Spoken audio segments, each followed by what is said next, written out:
ओम श्री परमात्मने नमः।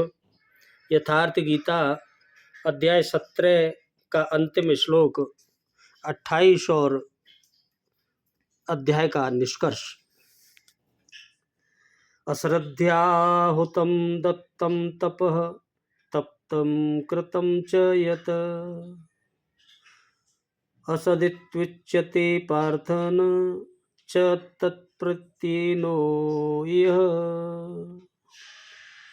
भगवान बोले, हे अर्जुन सुन, बिना श्रद्धा के किया हुआ हवन और बिना श्रद्धा के दिया हुआ दान और बिना श्रद्धा के तपा हुआ तप और जो कुछ भी किया हुआ शुभ कर्म हो और कोई भी कर्म अगर बिना श्रद्धा के तुम करते हो तो वह समस्त असत्य है, असत्य है, इस प्रकार कहा जाता है। इसलिए वह न तो इस लोक में कोई लाभ देगा आपको और न मरने के बाद परलोक में लाभ देगा।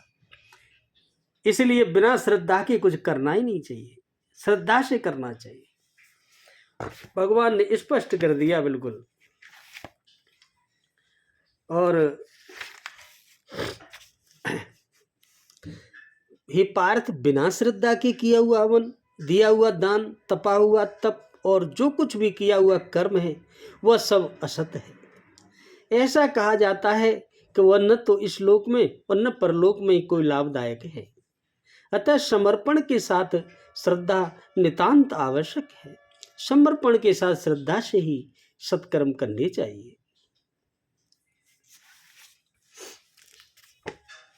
बिना श्रद्धा के किए हुए हवन, दान और तप को तथा दूसरे समस्त वेद शास्त्र वेद कर्मों को असत कहने का यहाँ क्या अभिप्राय है और इस लोक और परलोक में लाभप्रद नहीं है, इस कथन का क्या भाव है, क्या कहना चाह रहे हैं भगवान?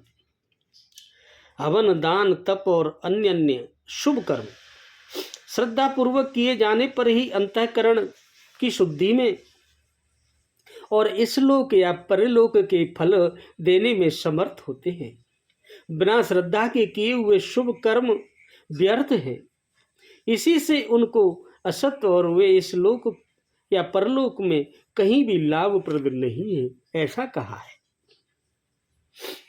यत के सहित कृतम पद का अर्थ यदि निषिद्ध कर्म भी मान लिया जाए तो क्या हानि है। निषिद्ध कर्मों के करने में श्रद्धा की आवश्यकता नहीं है और उनका फल भी श्रद्धा पर निर्भर नहीं है। उनको करते भी वे ही मनुष्य हैं जिनकी शास्त्र, महापुरुष और ईश्वर में पूर्ण श्रद्धा नहीं होती तथा पाप कर्मों का फल मिलने का जिनको विश्वास नहीं होता, तथापि उनका दुख रूप फल उन्हें अवश्य ही मिलता है। अतः यह यत् कृतम से पाप कर्मों का ग्रहण नहीं है। इसके सिवा यज्ञ, दान और तपरूप शुभ क्रियाओं के साथ साथ आए हुए यत्क्रम तम पद उसी जाति की क्रिया के वाचक हो सकते हैं।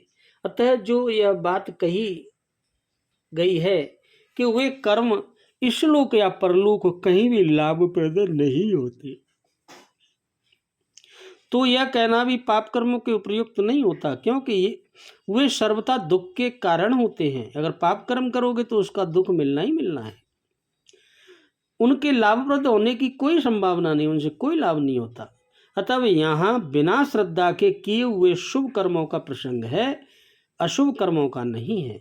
अगर शुभ कर्म तुम बिना श्रद्धा और समर्पण के करते हो तो उसका आपको न अभी कोई लाभ मिलेगा, न आपके शरीर त्यागने के बाद परलोक अगले में कोई लाभ मिलेगा। अध्याय के आरंभ में ही अब इसका निष्कर्ष सुनिए। अध्याय के आरंभ में ही अर्जुन ने प्रश्न किया कि हे भगवान, जो शास्त्र विधि को त्याग कर और श्रद्धा से युक्त होकर यजन करते हैं, लोग भूत भवानी अन्य अन्य पूजते ही रहते हैं कुछ न कुछ, तो उनकी श्रद्धा कैसी है? सात्विकी है या राजसी या तामसी? इस पर योगेश्वर श्री कृष्ण ने कहा, अर्जुन, यह पुरुष श्रद्धा का स्वरूप पुतला है। कहीं न कहीं उनकी श्रद्धा होगी ही, किसी में तो होती है श्रद्धा। जैसी श्रद्धा होगी वैसा ही पुरुष होगा, जैसी उसकी वृत्ति होगी और वैसा ही पुरुष उनकी वह श्रद्धा सात्विकी, राजसी और तामसी 3 प्रकार की होती है। सात्विकी श्रद्धा वाले देवताओं को पूजते हैं और राजसी श्रद्धा वाले यज्ञ, यक्ष और जो यश शौर्य प्रदान करते हो ऐसे लोगों को पूजते हैं, श्रद्धाओं को पूजते हैं। राक्षसों जो सुरक्षा दे सके उनका भी पीछा करते हैं, तथा तामसी श्रद्धा वाले लोग तो केवल भूत प्रेतों को ही पूजते हैं।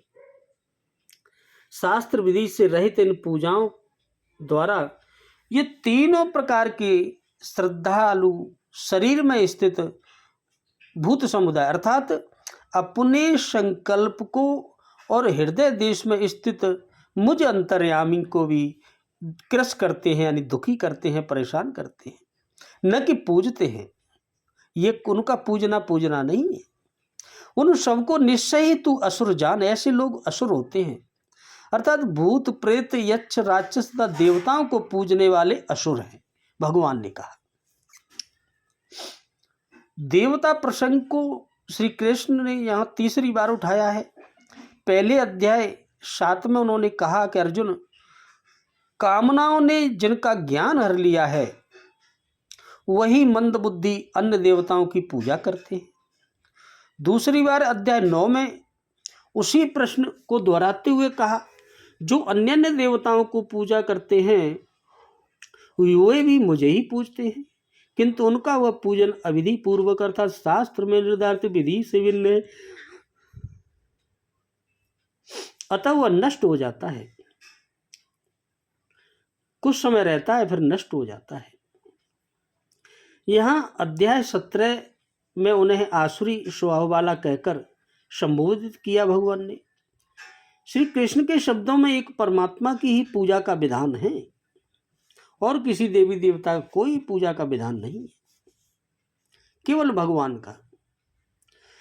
तदनंतर योगेश्वर श्री कृष्ण ने 4 प्रश्न किए। आहार, यज्ञ, तप और दान। आहार 3 प्रकार के होते हैं। सात्विक पुरुष को तो आरोग्य प्रदान करने वाले, स्वाभाविक प्रिय लगने वाले स्निग्ध आहार प्रिय होते हैं, और राजस पुरुष को कड़वे, तीक्ष्ण, उष्ण और चटपटे मसालेदार रोगवर्धक आहार प्रिय होते हैं, इनसे रोग बढ़ता है। तामस पुरुष को झूठा, बासी, अपवित्र आहार प्रिय, मांस कैसा भी चलता है।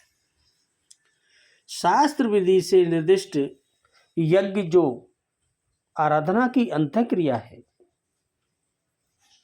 शास्त्र विधि से निर्दिष्ट यज्ञ जो मन का निरोध करता है, फलाकांक्षा से रहित है, वह यज्ञ सात्विक है। दंभ प्रदर्शन तथा फल के लिए किया जाने वाला वही यज्ञ राजस है, दिखावे के लिए करें तो। और शास्त्र विधि से रहित वही मंत्र दान तथा बगैर श्रद्धा से किया हुआ यज्ञ तामसी है।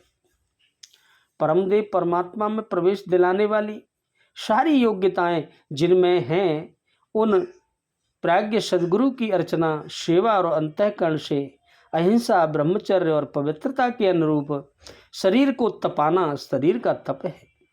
सत्य प्रिय और हितकर बोलना वाणी का तप है, और मन को कर्म में प्रवृत्त रखना, इष्ट के अतिरिक्त विषयों के चिंतन में मन को मौन रखना मन संबंधी तप है।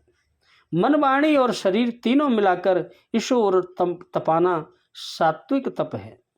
राजस तप में कामनाओं के साथ उसी को किया जाता है, जबकि तामस तप शास्त्र विधि से रहित स्वेच्छाचार से होता है। कर्तव्य मानकर देश, काल और पात्र का विचार करके श्रद्धापूर्वक दिया हुआ दान सात्विक है। किसी लाभ के लोभ में कठिनाई से दिया जाने वाला दान राजस है, और सिकुड़ कर कुपात्र को दिया जाने वाला दान तामस है। ओम तत्व और सत का स्वरूप बतलाते हुए योगेश्वर श्री कृष्ण ने कहा कि ये नाम परमात्मा की स्मृति दिलाते हैं। शास्त्रीय विधि से निर्धारित तप यज्ञ आरंभ करने में ओम का प्रयोग होता है, और पूर्ति में ही ओम पिंड छोड़ता है। तत् का अर्थ है वह परमात्मा, उसके प्रति समर्पित होकर ही वह कर्म होता है, और जब कर्म धारावाही होने लगे तब सत्य का प्रयोग होता है। भजन ही सत्य है। सत्य के प्रति भाव और साधु भाव में ही सत्य का प्रयोग किया जाता है। परमात्मा की प्राप्ति करा देने वाले कर्म, यज्ञ, दान और तप के परिणाम में भी सत्य का प्रयोग है, और परमात्मा में प्रवेश दिलाने वाला कर्म निश्चय पूर्वक सत्य है। किंतु इन सब के साथ श्रद्धा आवश्यक है। श्रद्धा से रहित होकर किया हुआ कर्म, दिया हुआ दान, तपा हुआ तप न इस जन्म में लाभकारी है न अगले ही जन्म में है। अतः श्रद्धा अपरिहार्य है, जरूरी है। संपूर्ण अध्याय में श्रद्धा पर प्रकाश डाला गया और अंत में ओम तत्व और सत्य की विशाल व्याख्या प्रस्तुत की गई, जो गीता के श्लोक में पहली बार आया। इस प्रकार श्रीमद् परमहंस परमानंद के स्वामी स्वामी अड़गनानंद कृत श्रीमद् भगवत गीता के भाष्य यथार्थ गीता ओम तत्सत श्रद्धा तत्व विभाग योग नामक 17वां अध्याय पूर्ण होता है। हरि ओम तत्सत।